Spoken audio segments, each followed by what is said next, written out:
Hello everyone, welcome to my channel. आज हम भी विकासात्मक सिद्धांत नाम से हमारा टॉपिक करेंगे, जिसमें हम टोटल 5 सिद्धांत पढ़ेंगे। इनमें से 3 सिद्धांत मैं आपको पहले पढ़ा चुकी हूँ। देखिए, संगठनात्मक विकास सिद्धांत हम कर चुके हैं, बट यहाँ पे मैं आपका दोबारा से करा रही हूँ क्योंकि टॉपिक में है, इस वजह से मैं आपको दोबारा से करा रही हूँ। इस वजह से आपकी एक रिवीजन भी हो जाएगी। तो सबसे पहले तो यहाँ इसमें सबसे फर्स्ट सिद्धांत जो है वो है कॉग्निटिव थ्योरी। इसके बाद जो सेकंड सिद्धांत हमारा आएगा वो हमारा आएगा, देखिए आप सभी, ये फर्स्ट सिद्धांत ही चल रहा है हमारा। सेकंड जो हमारा आएगा वो आएगा नैतिक विकास सिद्धांत, जो कि लेव वाइगोत्स्की ने दिया है। उसके बाद हम इस वाले सिद्धांत को करेंगे, ये भी मैं आपको पहले करा चुकी हूँ। जो थर्ड हमारा सिद्धांत रहेगा वो देखिए आप, ये है ब्रूनर की ज्ञान अर्जन की अवधारणा। उसके बाद हम इसको करेंगे, मेरा टॉपिक मैंने आपको नहीं कराया है, ब्रूनर वाला। फिर फोर्थ है सूचना प्रसंस्करण सिद्धांत, ये भी मैंने आपको नहीं कराया है। पर जो लास्ट है नैतिक विकास सिद्धांत, मतलब जो कि लॉरेंस कोलबर्ग का है, ये भी मैं आपको करा चुकी हूँ। मतलब यहाँ पे टोटल हम 5 सिद्धांत करेंगे। 5 में से मैं आपको 3 सिद्धांत पहले ही करा चुकी हूँ, उनकी आपकी रिवीजन हो जाएगी। तो 2 सिद्धांत जो मैंने आपको नहीं कराए हैं उस इस वाली वीडियो में हम उन दोनों को अच्छे से करेंगे। तो आज का हमारा एक टॉपिक रहेगा विकासात्मक सिद्धांत, जिसमें हम अपने सारे टॉपिक्स को कवर अप करेंगे। तो मतलब इस वाली वीडियो में हम टोटल 5 सिद्धांत पढ़ेंगे, एक के बाद एक। तो स्टार्ट करते हैं हम आज अपनी वीडियो। विकासात्मक सिद्धांत मतलब कौन कौन सी थ्योरी थी जो कि डेवलपमेंट से रिलेटेड थी, कौन कौन से प्रिंसिपल्स थे, उसके बारे में ही हमारी आज की वीडियो रहने वाली है।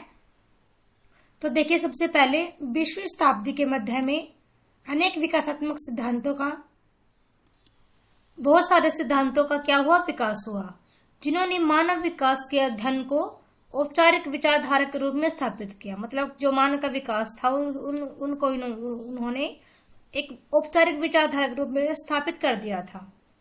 उसके बाद यहाँ से स्टार्ट हो जाते हैं हमारे सिद्धांत, जो कि हमारा फर्स्ट है यहाँ पे कॉग्निटिव डेवलपमेंट। तो सबसे पहले देखिए कि कॉग्निशन या फिर संज्ञान होता क्या है। तो संज्ञान प्राणी का वह ज्ञान होता है जिसे वह अपने वातावरण से या बाहरी जगत के माध्यम से ग्रहण करता है, वही होता है संज्ञान। यदि हम संज्ञान के एग्जाम्पल्स की बात करें या टॉपिक्स की बात करें कि संज्ञान में क्या क्या आता है, जैसे अवधान, स्मरण, अधिगम, कल्पना, चिंतन, निरीक्षण, वर्गीकरण, समस्या समाधान, प्रत्यक्षण आदि सारी जो मेंटल मतलब जो मानसिक प्रक्रियाएं होती हैं, वो सारी क्रियाएं हमारे संज्ञान के अंतर्गत ही आती हैं।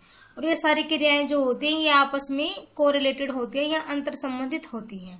तो ये सबसे पहले जाना हमने कि संज्ञान की कॉग्निशन होता क्या है। आगे देखिए, हमारा है संज्ञानात्मक विकास सिद्धांत, कॉग्निटिव डेवलपमेंट थ्योरी। मैं अगर आप करा चुकी हूँ मैं आपको पहले, पर मैं आपको यहाँ पे रिवीजन करा दे रही हूँ इसकी, कि जीन पियाजे ने दिया है संज्ञानात्मक विकास सिद्धांत।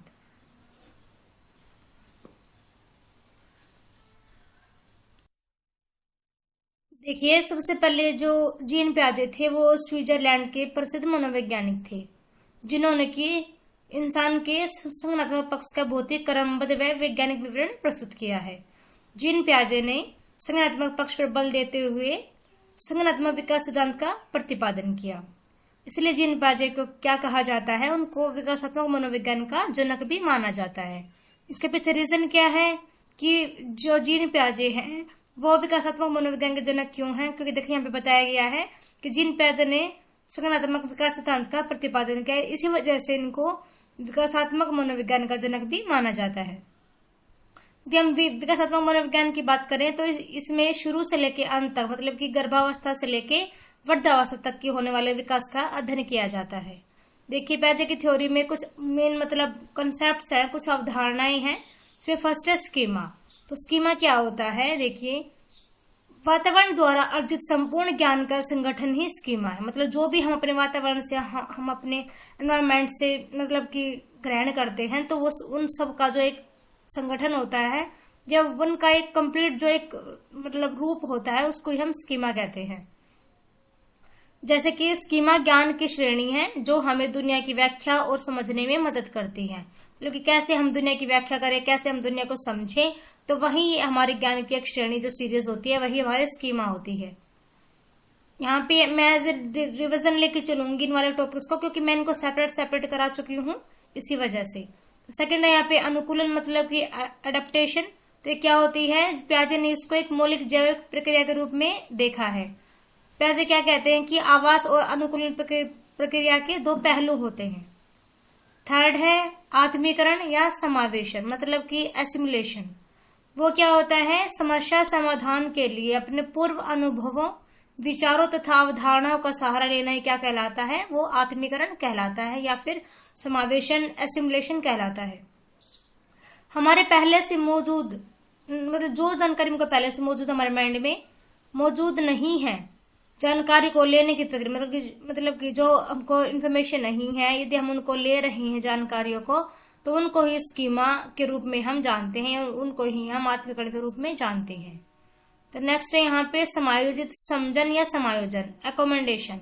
ये क्या होता है, देखिए अपने पूर्व अनुभवों व अवधारणाओं में परिवर्तन करके, मतलब जो हमने पहले से अवधारणा बना रखी है उसमें कुछ चेंज करके नए वातावरण के साथ समायोजन साबित करना ही समायोजन कहलाता है। मतलब कि जैसे कि आपका मतलब आपकी सोच बनी हुई थी कि मैथ वाले टीचर तो मतलब बहुत स्ट्रिक्ट होते हैं, बट अब जैसे ही आप मतलब नेक्स्ट क्लास में आप प्रमोट होते हो तो जो टीचर होता है वो स्ट्रिक्ट नहीं होता है, बहुत अच्छा होता है। तो मतलब आपकी जो अवधारणा बनी हुई थी, जो आपके पूर्व अनुभव थे मैथ के टीचर को लेके, यहाँ पे उसमें चेंज आ गया है और आपने उसके अकॉर्डिंग ही अपने नए वातावरण में अपने समायोजन स्थापित कर लिया, तो उसको क्या कहेंगे हम, उसी को कहेंगे हम समायोजन, मतलब कि एकोमेंडेशन।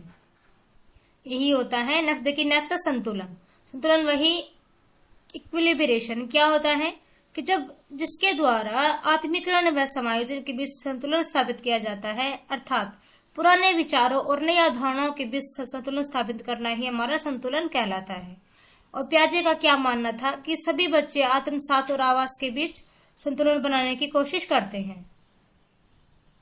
नेक्स्ट देखिए, यहाँ से स्टार्ट हो जाती है हमारे संज्ञानात्मक विकास के चरण, मतलब स्टेजेस ऑफ कोग्निटिव डेवलपमेंट। तो यहाँ पे जीन प्याजे ने देखिए, ये आप पढ़ लेना, ज्यादा मुश्किल नहीं है ये। बाद हमारे यहाँ से स्टार्ट हो जाएगी चार अवस्थाएं, कौन कौन से देखिए। चार अवस्थाएं हैं, संवेदी गतिक अवस्था जन्म से 2 वर्ष, पूर्व संक्रियात्मक अवस्था 2 से 7 वर्ष, प्रत्यक्ष संक्रियात्मक अवस्था 7 से 11 वर्ष, औपचारिक संक्रियात्मक अवस्था 11 से प्लस। जिसमें फर्स्ट है हमारे संवेदी पेशी अवस्था, जिसका टाइम पीरियड क्या होता है 0 से 2 वर्ष या 2 वर्ष तक। तो इसमें क्या होता है, जो बच्चा होता है वो जन्म के समय तो मतलब बाहरी जगत को वो जानता भी नहीं है, लेकिन जैसे जैसे उसकी आयु बढ़ती है वो अपनी ज्ञानेंद्रियों के माध्यम से वातावरण से ज्ञान को ग्रहण करता है। बच्चा जैसे अपने ज्ञानेंद्रियों का यूज करके बच्चा वस्तु को देखता है, सुनता है, स्पर्श करता है, उसकी स्मेल को फील करता है, टेस्ट को लेता है, तो इस वजह से बच्चा सीख पाता है। क्योंकि ऐसा कहा जाता है कि जो हमारी ज्ञानेंद्रियां होती हैं वो हमारे सीखने का द्वार होती हैं। इसके अलावा जो छोटा बच्चा होता है वो लगभग 12 माह में सार्थक शब्द बोलना स्टार्ट कर देता है, और वो मतलब जिसको वो जानता है वो उसको देख के तो वो मतलब मुस्कान या हंसता है, और जिनको नहीं जानता उनको देख के बच्चा भय का प्रदर्शन करता है। तो हम बात करें इस अवस्था में वस्तु स्थायित्व की, तो स्टार्टिंग में तो ये इसमें भाव नहीं रहता है, लेकिन इसी अवस्था के लास्ट तक बच्चे में वस्तु स्थायित्व का भाव जागृत हो जाता है। और इसका मतलब इसी अवस्था को खोज अवस्था भी कहा जाता है, क्योंकि बच्चा छिपी हुई वस्तुओं को ढूंढ निकालता है। यदि आप कोई वस्तु छुपा देते हो तो बच्चा उसको ढूंढ के लिए आएगा, उसको पता चल जाता है कि हाँ चीज को कहाँ छुपाया गया है, और इसी वजह से इसको खोज अवस्था भी कहा जाता है। नेक्स्ट देखिए, नेक्स्ट पूर्व संक्रियात्मक अवस्था, प्री ऑपरेशनल स्टेज, जो कि है 2 से 7 वर्ष तक। इस वाली अवस्था को 2 भागों में बांटा गया है, प्राक संक्रियात्मक अवस्था 2 से 4 वर्ष और अंतर्दर्शी या अंतर्ज्ञान अवधि 4 से 7 वर्ष। तो देखिए जो फर्स्ट वाली है प्राक संक्रियात्मक अवस्था 2 से 4 वर्ष, इस अवस्था में क्या होता है, जो बच्चा होता है वो अनुकरण के माध्यम से सीखता है। इसके अलावा बच्चा कुछ मॉडल्स को ही बच्चा रियल में कुछ अपना कुछ मान लेता है, कि जैसे लड़कियां होती है, जो छोटी छोटी गर्ल्स होती हैं, वो गुड्डे के टॉयज को अपने छोटा भाई मानने लग जाती है। तो मतलब कि ये इन सबको क्या बोलते हैं, इन सबको प्रतिमूर्ति निर्माण कहा जाता है। नेक्स्ट है जीववाद। जीववाद क्या होता है कि निर्जीव वस्तुओं में सजीव चिंतन को ही जीववाद कहा जाता है। जैसे बालक यह बोल रहा है कि जैसे विश्वास तो सूरज बहुत उदास है, सूरज मेरे साथ साथ चल रहा है, तो ये सब क्या है, ये सब जीववाद ही है। नेक्स्ट है आतंकवाद या स्वयं केंद्रित या अहंकारवादी। जो बालक होता है इस वाली अवस्था में बालक केवल स्वयं की बातें करता है और दूसरों को वो बहुत ही कम इम्पोर्टेंस देता है, और बच्चा अपने और दूसरों के बिहेवियर में या नजरिए में अंतर करने में बच्चा यहाँ पे कैपेबल नहीं होता है। बच्चे दूसरे के पॉइंट ऑफ व्यू से बच्चा यहाँ पे नहीं सोचता है, वो सिर्फ अपने बारे में ही सोचता है। तो सेकंड यहाँ पे है अंतर्दर्शी अंतर्ज्ञान अवधि, जो जिसका टाइम पीरियड क्या है 4 से 7 वर्ष तक। इस अवस्था में जो बच्चा होता है वो बहुत सारे क्वेश्चनिंग करता है, क्योंकि इस अवस्था को प्रश्न पूछने की अवस्था कहा जाता है। इस अवस्था में बच्चा अपने अंदर उठे हर सवाल का जवाब जानना चाहता है अपने बड़ों से। इसके अलावा इस अवस्था में बच्चा अक्षर गिनना, गिनती गिनना, अक्षर लिखना, वस्तुओं को क्रम में रखना, हल्के भारी का ज्ञान होना, माता पिता की आज्ञा मानना, घर के छोटे मोटे काम, जोड़ बाकी गुना, मतलब कितना बाकी बचा, मतलब छोटा मोटा बच्चों को यहाँ पे ज्ञान हो जाता है। और इस अवस्था को अतार्किक चिंतन की अवस्था कहा जाता है। यहाँ पे आएगा ये अतार्किक अवस्था, क्योंकि बच्चा यहाँ पे तर्क वितर्क करने के योग्य नहीं होता है, इस वजह से इसको अतार्किक चिंतन की अवस्था कहा जाता है। और यहाँ पे बच्चा मतलब आप बच्चों को कुछ कह रहे हो कि मतलब आप इस चीज को कुछ मतलब पलट के दिखाइए, जैसे कि आपने कहा बच्चे से कि आप बच्चे को बैक काउंटिंग लिख के दिखाइए, तो बच्चे को नहीं आएगी लिखनी यहाँ पे, क्योंकि अभी उसकी एपल टाइप अवस्था चली हुई है, इसी वजह से। नेक्स्ट यहाँ पे थर्ड है वो है मूर्त स्थूल ठोस संक्रियात्मक अवस्था, मतलब कि जो है 7 से 11 वर्ष, कॉन्क्रीट ऑपरेशनल स्टेज। इस वाली अवस्था को तार्किक चिंतन यहाँ पे प्रारंभ हो जाता है, लेकिन जो चिंतन का जो रूप होता है वो केवल प्रत्यक्ष वस्तुओं तक ही सीमित रहता है, मतलब जो उसको देख रहा है बच्चा सिर्फ उसके बारे में ही चिंतन कर पाएगा। यहाँ पे बच्चा ठीक गलत के बीच में बच्चों को डिफरेंस करना आ जाता है, बच्चा कंपैरिजन भी कर सकता है यहाँ पे। इसके अलावा इस वाली अवस्था को मूर्त चिंतन की अवस्था भी कहा जाता है, क्योंकि बच्चा यहाँ पे मूर्त चिंतन करके सीखता है। यहाँ पे बच्चा दिन तारीख महीना वर्ष सब कुछ टाइम वगैरह देखना बच्चे को आ जाता है, और इसको एपल टावी नहीं, इसको पलटावली अवस्था कहते हैं, क्योंकि यहाँ पे बच्चे को उलट पुलट करना आ जाता है। बच्चा सीधी उल्टी हर टाइप से बच्चा गिनती लिखना सीख लेता है। जो बालक होता है वो क्रमबद्ध चिंतन या क्रमानुसार व्यवस्थापन करना योग्य हो जाता है, मतलब बच्चा चीजों को सीरीज में रखना सीख जाता है। यहाँ पे भाषा और संप्रेषण योग्यता में यहाँ पे मतलब मैच्योरिटी आ जाती है, बच्चे को भाषा और संप्रेषण कौशल बच्चे को आ जाता है। इस अवस्था में बालक में तर्क जिज्ञासा निरीक्षण क्षमता का विकास हो जाता है, मतलब बच्चा यहाँ पे तर्क करना सीख जाता है, और बच्चा यहाँ पे दूसरे के दृष्टिकोण भी महत्व देता है और अपने ईगो को यहाँ पे त्याग देता है बच्चा। यहाँ पे इस वाली अवस्था में 3 मतलब संप्रत्यय हैं जो इम्पोर्टेंट है, वो है संरक्षण, फर्स्ट सेकंड संबंध और थर्ड है वर्गीकरण। तो तीनों कंसेप्ट इम्पोर्टेंट है, क्योंकि बच्चों को यहाँ पे वर्गीकरण करना भी आ जाता है, बच्चा रिलेशन भी बच्चों को सारे रिलेशन के बारे में पता चल जाता है, और संरक्षण बच्चा अपनी वस्तुओं को बहुत संभाल के रखता है। फोर्थ जो स्टेज है वो है औपचारिक संक्रियात्मक अवस्था, फॉर्मल ऑपरेशनल स्टेज, जो कि है 11 वर्ष के बाद। ये अवस्था होती है, इसको तार्किक चिंतन की अवस्था के नाम से जाना जाता है, क्योंकि यहाँ इस अवस्था में बच्चा मूर्त के साथ साथ बच्चा अमूर्त चिंतन भी करता है, और इस अवस्था में बच्चे की जो मानसिक क्रियाएं होती है उनका बिल्कुल पूर्ण विकास हो जाता है। और यहाँ पे किशोर चिंतन के वस्तुनिष्ठता और वास्तविकता की भूमिका बढ़ जाती है, मतलब बच्चा जो करता है चिंतन करता है वो बिल्कुल वस्तुनिष्ठ करता है, ऑथेंटिक करता है। और यहाँ पे जो बच्चा होता है वो समस्या उत्पन्न होने पर तर्कपूर्ण व्याकरणबद्ध विचार करते हुए समस्या का समाधान ढूंढता है, मतलब कि बच्चे में क्या पाई जाती है, परिकल्पनात्मक निगमनात्मक तर्कणा बच्चे में पाई जाती है। इसको ही कहा जाता है कि परिकल्पनात्मक निगमनात्मक तर्कणा। इसके अलावा जीन पैदा के देखिए शिक्षा में योगदान क्या है। जीन पैदा जो थे उन्होंने संज्ञानात्मक विकास का प्रतिपादन किया है, बाल केंद्रित शिक्षा पर उन्होंने बल दिया है। वो क्या कहते हैं कि शिक्षक को बालक की हर समस्या का शिक्षक को निदान करना चाहिए, और बालक के अधिगम के लिए उचित वातावरण तैयार करके रखना चाहिए बच्चे, ताकि बच्चा अच्छे से सीख सके। ये था हमारा फर्स्ट सिद्धांत जो हमने पूरा कर लिया है जीन पियाजे का। नेक्स्ट हमारा है नैतिक विकास सिद्धांत, जो कि दिया है लेव वाइगोत्स्की ने, लेव वाइगोत्स्की का सिद्धांत। तो देखिए जो लेव वाइगोत्स्की थे वो एक रूसी मनोवैज्ञानिक थे और जीन पियाजे के कॉन्टेम्परेरी या फिर समकालीन थे। उन्होंने संज्ञानात्मक विकास के एक सिद्धांत का प्रस्ताव रखा जिसे सोशियो कल्चरल थ्योरी के नाम से भी जाना जाता है। मतलब जो इन्होंने ये अपना सिद्धांत दिया है इसको सोशियो कल्चरल थ्योरी के नाम से भी जाना जाता है। देखिए इन्होंने क्या कहा कि बच्चों के समाज व संस्कृति उनके संज्ञान के विकास में महत्वपूर्ण भूमिका निभाते हैं। मतलब जब बच्चे की हम संज्ञान के विकास की या कॉग्निशन के डेवलपमेंट की बात करते हैं तो उसमें समाजों में सोसाइटी है और जो हमारा कल्चर है वो अपना बहुत ही इंपॉर्टेंट रोल प्ले करता है, ये मानना है ले वाइगोत्स्की का। नेक्स्ट जो है साइंस सिस्टम, जो संकेत प्रणाली है या जो समाज की भाषा है, ज्ञान प्राप्त करने में एक उपकरण के रूप में काम करती है। तो मतलब जब बच्चा ज्ञान प्राप्त कर रहा है तो उसमें जो हमारी लैंग्वेज होती है वो एज ए टूल काम करती है। देखिए नेक्स्ट, अन्य लोगों और विशेष रूप से अधिक जानकार लोगों और वयस्कों के इनपुट से अनुभूति के विकास को प्रभावित करते हैं। मतलब कि जो हमसे बड़े हैं वो हमको कोई जानकारी देते हैं, मतलब हमको उनसे कुछ इन्फॉर्मेशन मिल रही है तो उनकी जैसे जो हमको इन्फॉर्मेशन मिलेगी, जो हमको इनपुट मिलेगा, तो उसकी वजह से जो हमारे इनपुट में जो हमारी फीलिंग्स अनुभूतियां हैं तो उनका जो विकास होगा वो उससे जरूर प्रभावित होगा। नेक्स्ट देखिए यहाँ पे उन्होंने टोटल देखिए कुछ टॉपिक्स की बात की है अपने पूरे सिद्धांत पे, जिसमें हमारा फर्स्ट टॉपिक है सामाजिक कारक एवं संस्कृति, सोशल फैक्टर और कल्चर। सेकंड है सामाजिक अंतःक्रिया, सोशल इंटरेक्शन, एंड थर्ड है भाषा एवं विचार, लैंग्वेज और थॉट्स। नेक्स्ट है समीपत विकास का सिद्धांत, zone of proximal development. Next मचान, स्केफोल्डिंग और अन्य से अधिक ज्ञानी, मतलब MKO, मोर नॉलेजेबल अदर्स।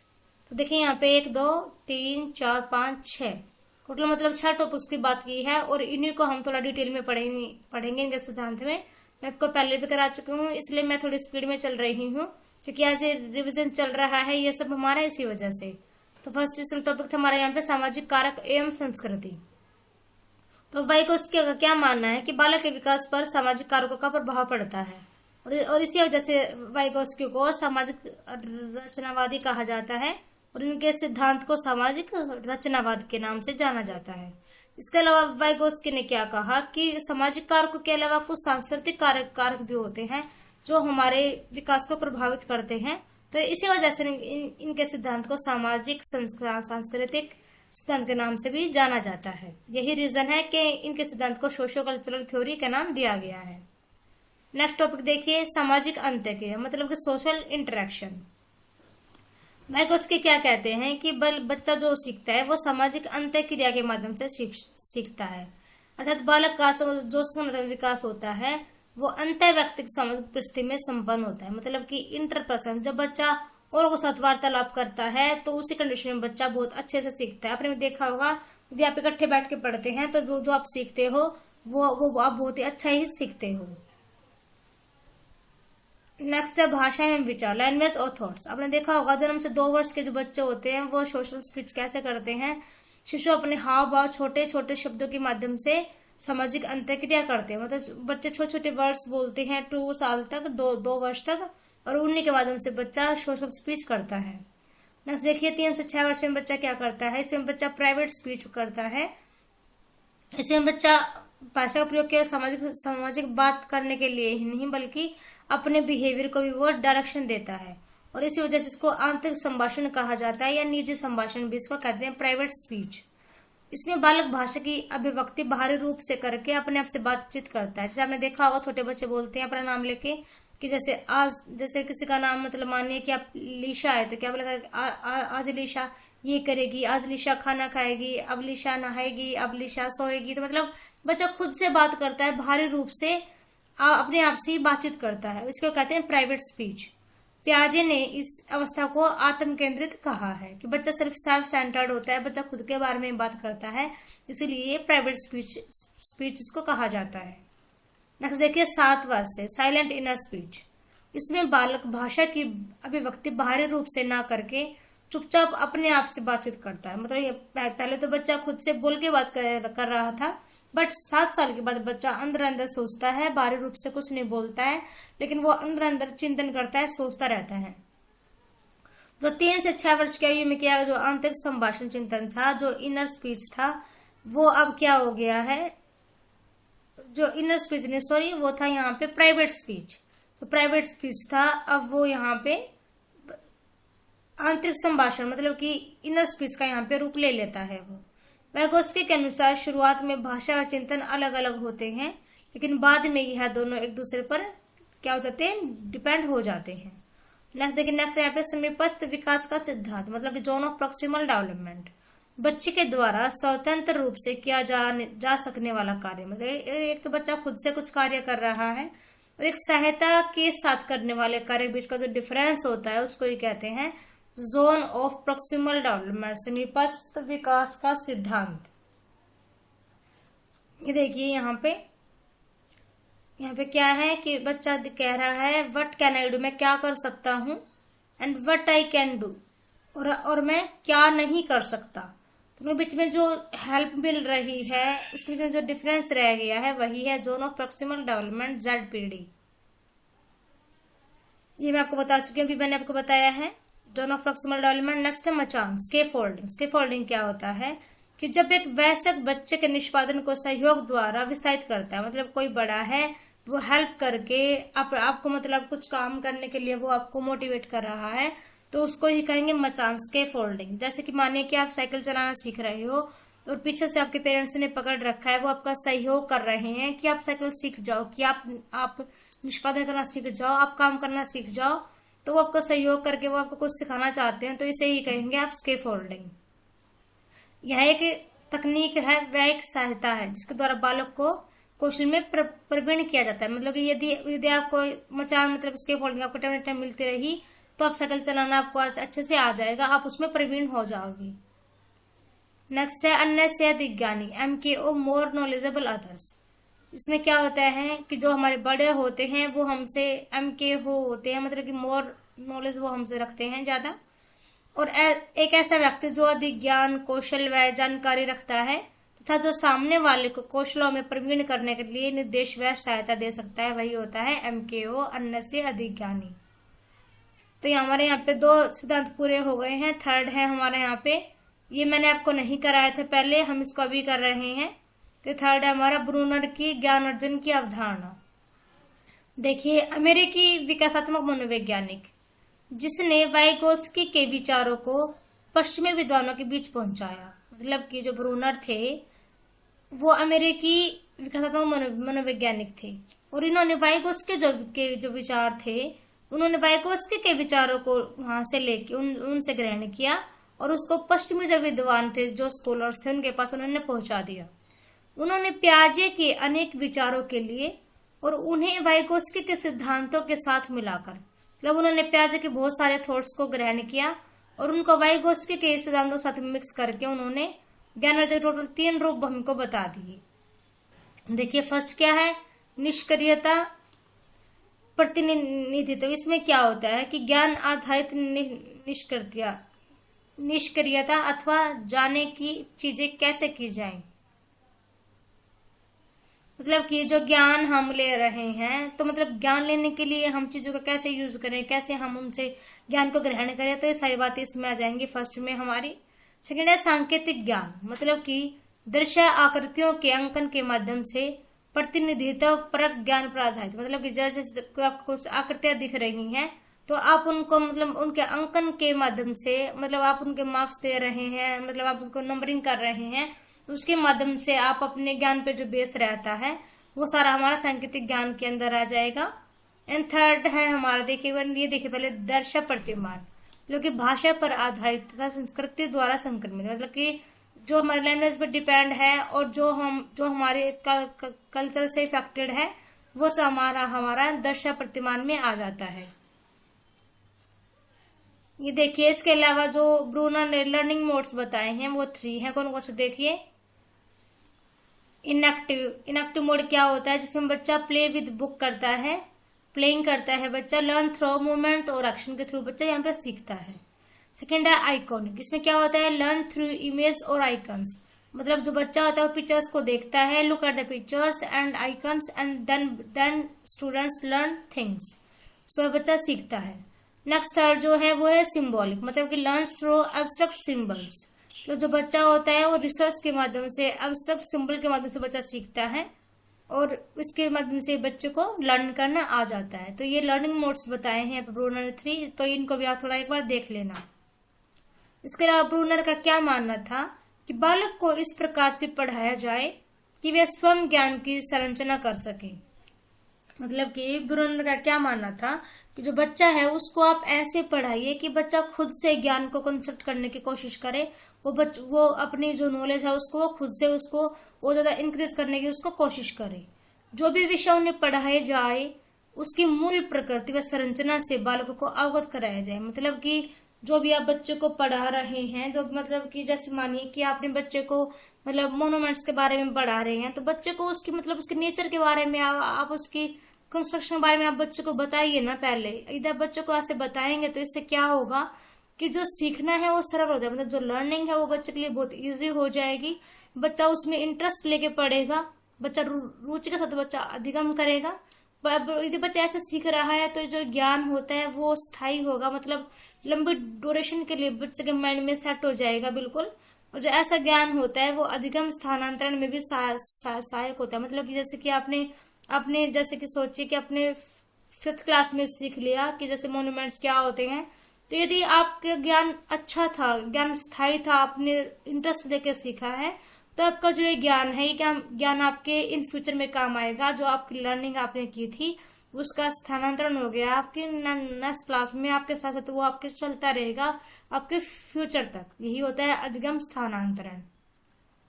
तो ये वाला भी हमारे यहाँ पे कंप्लीट हो गया है। 3rd वाला सिद्धांत भी छोटा सिद्धांत था ये वाला ब्रूनर की ज्ञान अर्जन की अवधारणा। इसके अलावा देखिए नेक्स्ट हमारा सिद्धांत है वो है सूचना प्रसंस्करण सिद्धांत। तो ये वाला सिद्धांत है ये एक स्मृति मतलब मेमोरी बेस्ड ये सिद्धांत है। मेमोरी के बारे में बात की जाती है इस वाले सिद्धांत में, जो कि सूचनाएं प्राप्त करने मतलब कि जो इन्फॉर्मेशन है उनको प्राप्त करना, उसे संग्रहित करने की अवधि संबंधित है। मतलब कि उसको स्टोर करके रखना, उसको कंजर्व करके रखना। जो भी मतलब सूचनाएं हैं जो हमने इकट्ठी की हैं उनको स्टोर करके उनको अच्छे से कंस्ट्रक्ट करके रखना। ध्यान देने की प्रक्रिया, सूचनाओं को संभालने और उन्हें विस्तरात्मक अभ्यास आदि कुछ ऐसे तरीके हैं जो सूचना ग्रहण करने, उसे अल्पकालीन स्मृति में रखने और दीर्घकालीन स्मृति में रखने के लिए इस्तेमाल किए जाते हैं। मतलब कि जो जैसे हम किसी चीज पे ध्यान दे रहे हैं, हम कुछ इन्फॉर्मेशन को हम अच्छे से संभाल कर अपने पास रख रहे हैं, हम उन इन्फॉर्मेशन का विस्तार करना भी हमको आ गया है, हमने उसका अभ्यास कर लिया है। मतलब ये कुछ ऐसे तरीके हैं ये जो हमने सूचना ग्रहण की है ये उसको शॉर्ट टर्म मेमोरी में रखने और उसको लॉन्ग टर्म मेमोरी रखने के लिए हम इस्तेमाल करते हैं इन सारी टेक्निक्स का कि कौन कौन सी का ध्यान देने की प्रक्रिया का, सूचनाओं को संभालने का और उसका विस्तार करने का, उसका अभ्यास करने का। तो ये कुछ तरीके हैं जिनका हम यूज करते हैं अपनी सूचनाओं को हम शॉर्ट टर्म मेमोरी में रखने के लिए और लॉन्ग टर्म मेमोरी में रखने के लिए। इसके अलावा शिशु की स्मृति क्षमता, जो बच्चे की मतलब मेमोरी जो कैपेबिलिटी बच्चे की होती है, जो उसकी क्षमता होती है, तथा परिचित व्यक्ति की पहचान करने की क्षमता, मतलब जिसको बच्चा जानता है उनकी पहचान करने की जो क्षमता होती है वो 5 से 6 महीने की आयु तक विकसित हो जाती है। तब बच्चे की जो मेमोरी होती है वो 5 से 6 महीने की आयु में वो बन जाती है। मध्य बाल्यावस्था की अवधि में बच्चे यह समझने लगते हैं कि उनकी स्मृति कैसे काम करती है।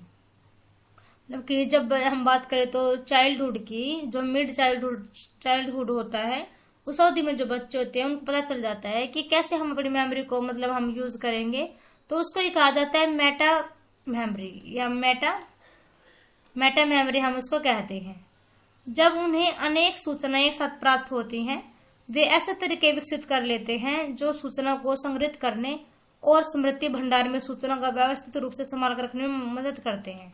मतलब जैसे कि बच्चों को कोई इन्फॉर्मेशन एक साथ देख मतलब आपने बच्चे को 4-5 इन्फॉर्मेशन आपने बच्चों को एक साथ में दे दी, तो बच्चों के पास कुछ तरीके होते हैं, वो अपने कुछ कुछ मेथड्स बना लेते हैं जिनका यूज करके बच्चे जो सूचना है, जो इन्फॉर्मेशन है उसको संग्रहित करेंगे और उनको अपने मेमोरी भंडार में या मेमोरी स्टोर में उन सूचनाओं को अच्छे से अरेंज करके अपने उनको संभाल के रख लेते हैं।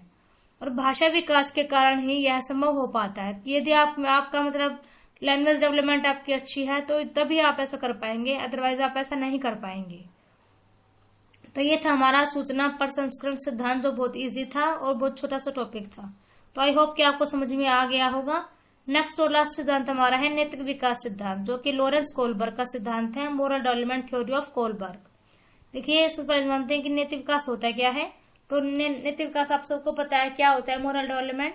तो नैतिक विकास जो होता है वो तर्क व चिंतन के आधार पर किसी को सही गलत बताना, अच्छा बुरा बताना, व उचित व अनुचित बताना, ये सारा हमारा नैतिक विकास के अंदर ही आ जाता है। जो बालक का नैतिक विकास होता है वो कोई जन्मजात नहीं होता है, उसको बच्चा अपने समाज से ही अर्जित या ग्रहण करता है। और जो नैतिक विकास होता है वो कब से स्टार्ट होता है, वो मुख्यतः बाल्यावस्था से स्टार्ट हो जाता है। ये देखिए कोलबर्ग का नैतिक विकास का सिद्धांत। लॉरेंस कोलबर्ग ने क्या किया था कि जो जीन पियाजे ने जो सिद्धांत दिया था नैतिक विकास का, उन्होंने उनके विचारों का ही विस्तार करते हुए लॉरेंस कोलबर्ग ने नैतिक विकास का एक सिद्धांत दिया था। और उन्होंने क्या किया, उन्होंने इसके लिए जीवन भर कार्य किया है। कहानी बताने की तकनीक का उपयोग करते हुए उन्होंने बच्चों पर कई स्टडीज की या कई अध्ययन किए उन्होंने बच्चों के ऊपर। उनके अध्ययन की कहानियां आमतौर पर कुछ प्रकार की नैतिक दुविधाओं के इर्द गिर्द घूमती हैं। मतलब जो उन्होंने कहानियां बच्चों को दी स्टडी करने के लिए, तो वो कहानियां थी वो मोरल मतलब कुछ प्रॉब्लम्स के इर्द गिर्द घूमती थी। और हर कहानी के अंत में वह अपने बच्चों से कुछ सवाल पूछते थे और तर्क को रेखांकित करने के लिए उनके उत्तरों का विश्लेषण करते थे। मतलब कि पहले बच्चे को वो कहानियां देते थे पढ़ने के लिए और लास्ट टाइम बच्चों से पूछते थे, मतलब ताकि बच्चों से वे कुछ आंसर ले पाए और उनको बाद में उनके बारे में वो स्टडी कर पाए। इसके अलावा इन्होंने अपने नैतिक विकास सिद्धांत को 6 चरण में शामिल किया है। उन 6 चरणों को आगे 3 स्तरों में बांटा है। तो देखिए फर्स्ट जो है वो है पूर्व परंपरागत स्तर, जो कि 4 से 10 वर्ष की इसकी एज होती है। और इसके आगे 2 चरण है। देखिए 2 चरण है, मतलब एक अवस्था और इसके आगे दो चरण। तो फर्स्ट होता है इसमें 2 स्तर शामिल है, या फिर हम इसको चरण भी बोल सकते हैं या फिर हम इसको स्तर भी बोल सकते हैं। यहाँ नैतिकता का आकलन वयस्कों के मानकों और एक कार्रवाई के परिणाम के आधार पर किया जाता है। मतलब कि जो हमारे बड़े हैं तो उन्होंने जो रूल्स वगैरह बना रखे हैं, जिस तरीके से वो काम करते हैं उसके बेसिस पे ही यहाँ पे नैतिकता का आकलन किया जाता है। देखिए फर्स्ट है यहाँ पे फर्स्ट जो यहाँ पे चरण है, जो हमारा स्टेप है वो है आज्ञाकारिता और सजा अभिन्यास, आज्ञा एवं दंड की अवस्था। तो यहाँ पे बच्चों के लिए वो अनैतिक है जिसे प्राधिकरण द्वारा दंडित किया जाता है। मतलब कि बच्चों को आपको ये पता है कि हाँ बच्चे ने कुछ गलत काम कर दिया तो टीचर उसको दंड देगा। मतलब ऐसे रूल्स सोसाइटी में बना रखे हैं, तो उसी के अकॉर्डिंग बच्चा यहाँ पे नैतिक और अनैतिक में बच्चा डिफरेंस करता है। नेक्स्ट है चरण नंबर 2। तो क्या है अहंकार की अवस्था या अदला बदली की अवस्था या फिर व्यक्तिवाद और विनम्य। तो जो ये वाली चरण होता है ये स्वचालित मतलब खुद से ही चरण चलता रहता है। बच्चे को पहली बार समझ में आता है कि अलग अलग व्यक्तियों के पास अलग अलग दृष्टिकोण हो सकते हैं। मतलब बच्चा इसी अवस्था में बच्चा जानता है कि जो मतलब कि हर व्यक्ति का अपना अलग अलग वहां पे एटीट्यूड होता है या फिर उसका दृष्टिकोण होता है। एक कार्रवाई नित्य रूप से सही माना जाता है वो व्यक्ति के सर्वोत्तम हित में हो। मतलब कि बच्चा क्या समझ जाता है कि जो सबके लिए यूजफुल होगा या सबके लिए जो ठीक होगा वही नैतिक रूप से सही है या वही मोरल है। बच्चों को ये बात समझ में यहाँ पे आ जाती है। नेक्स्ट देखिए यहाँ पे देखिए ये स्लाइड है जहाँ पे मोरल डेवलपमेंट के स्टेज के बारे में बात की गई है। तो ये देखिए सबसे पहले यहाँ पे प्री कन्वेंशन स्टेज है जो कि 3 से 7 ईयर्स होती है, जिसमें रिवार्ड्स और पनिशमेंट के बेसिस पे यहाँ पे किया जाता है, जिसमें कि फर्स्ट है self interest avoiding punishment. Then second जो हमारी अवस्था है वो है कन्वेंशनल, जो कि 8 से 13 ईयर एज यहाँ पे बात करेंगे हम, और जिसमें हम moral reasoning based on external ethics के बारे में हम बात करेंगे, जिसमें हम लॉ एंड ऑर्डर मोरालिटी के बारे में बात करेंगे और गुड बॉय बैड बॉय या गुड गर्ल बैड गर्ल के बारे में भी बात करेंगे। देन थर्ड जो है वो है पोस्ट कन्वेंशनल स्टेज, जिसके हम अडल्टहुड भी कहते हैं, जिसमें हम moral reasoning based on personal ethics के बारे में बात करेंगे, जिसमें प्रिंसिपल्स और सोशल कॉन्ट्रैक्ट के बारे में बात की जाएगी, सोशल कॉन्ट्रैक्ट के बारे में। तो ये जो सेकंड है वो हमारा यही है कन्वेंशनल। कन्वेंशनल की एज यहाँ पे क्या दे रखी है 10 से 13 वर्ष यहाँ पे दे रखी है। तो इस वाले स्तर में भी 3 या 4 मतलब 3 और 4 जो चरण है वो शामिल है। और इस वाले स्तर में क्या होता है कि बच्चे नैतिकता का न्याय करने के लिए समाज के मूल्यों को आंतरिक बनाना शुरू करते हैं। मतलब बच्चे क्या करते हैं, जो नैतिकता का न्याय करने के लिए बच्चे जो भी हमारे सोसाइटी में जो मूल्य बना रखे हैं तो उनको बच्चा अपनाना स्टार्ट कर देता है। उनको बच्चा अपना आंतरिक या उसको अपना खुद का बनाना बच्चा स्टार्ट कर देता है।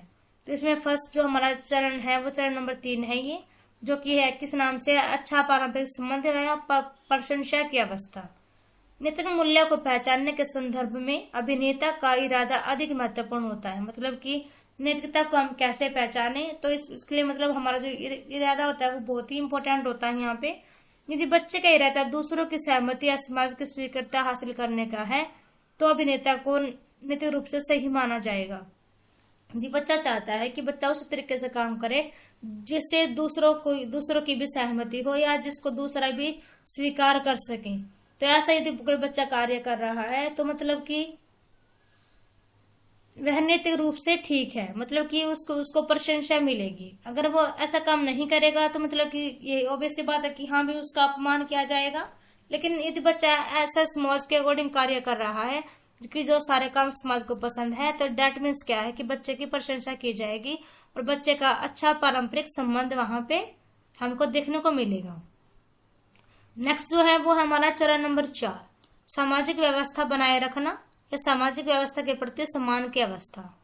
इस चरण में नैतिकता का निर्णय एक कर्तव्य, कानून और सामाजिक व्यवस्था पर आधारित हो जाता है। मतलब कि इस वाले स्टेप में क्या होता है कि जो मतलब मोरालिटी को हम कैसे मतलब हम उसको डिसाइड करेंगे कि जो कर्तव्य दे रखा है, जो हमारे सोसाइटी ने कानून बना रखे हैं, जो सामाजिक व्यवस्था है, जो हमारा सोशल सिस्टम है पूरा, उसके बेसिस पे ही यहाँ पे मोरालिटी का यहाँ पे डिसीजन लिया जाता है कि बच्चा उसको फॉलो कर रहा है, उसको अकॉर्डिंग बच्चा काम कर रहा है या फिर नहीं कर रहा है। जो थर्ड है वो है उत्तर परंपरागत स्तर, पोस्ट कन्वेंशनल मोरालिटी, जो कि है 13 वर्ष के बाद। अंतिम स्तर में नैतिक विकास के चरण 5 और 6 शामिल हैं। कोलबर्ग ने क्या कहा है कि इस स्तर तक बहुत कम लोग पहुंच पाते हैं। यहाँ पे सामाजिक शासन और व्यवस्था को अधिक महत्व दिया जाता है। मतलब सामाजिक शासन और व्यवस्था जो हमारा सिस्टम है पूरा, उसको ही जहाँ पे जब बहुत ज्यादा इंपॉर्टेंस दी जाती है।